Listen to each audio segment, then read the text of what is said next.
And last week's divisive election has Catholic bishops praying for the healing of our nation.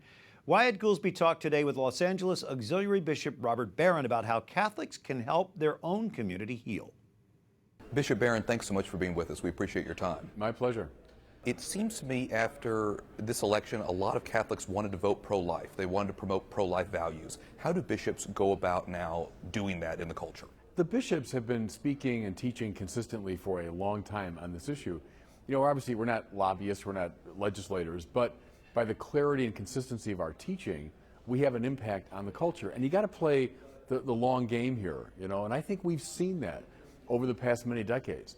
The clarity of the church's teaching on the pro-life issues has found its way into the culture, especially among the young. Well, those young, you know, grow up to be voters. Connected to that, to the election, is sort of bridging the divides and healing the divides.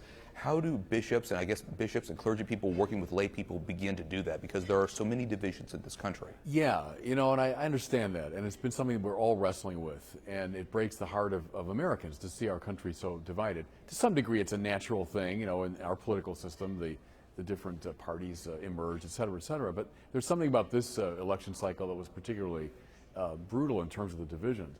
You know, one thing I would say is this, that again, the clarity and consistency of the Catholic Church's teaching around the whole range of life issues, from you know, abortion and assisted suicide and so on, to care for the poor and the homeless and the marginalized. The Church has a consistent approach to these issues.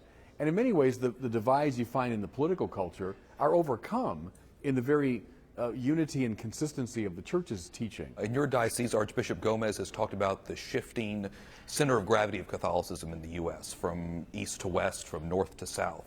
How do you think that changes the way you guys as bishops begin to sort of approach the country in sort of a pastoral sense? Well, we're just alive to the fact that that shift has happened. Not to say anything negative all about, you know, the East Coast or my hometown of Chicago, great churches. But the center of gravity, as you say, has shifted. And do you think that the bishops are noting the fact that they elected DiNardo from Houston, Galveston, Houston, and Gomez from Los Angeles? It probably played a role. I mean, you vote for the man. I think that's true. You vote for the man with his qualities and his integrity. But I think, sure, at least in the back of the minds of the bishops, might have been the fact that you got these two men now from, roughly speaking, the southwest part of the country. Yeah, it probably played a role anyway. Tell me, you were also elected to a new position, the Committee on Evangelization. Tell me a little bit about that. What is your role going to be, and why is that so important? Yeah, I'll tell you the truth, I was a little bit surprised I was elected. I'm pretty new at this game. Obviously, it's a passion of mine, evangelization.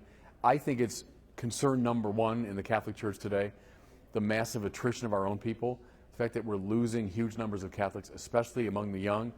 The young are telling us in survey after survey why they're leaving. And so I think we as a church know what the problem is, and to some degree we know how to address it, and we should get going.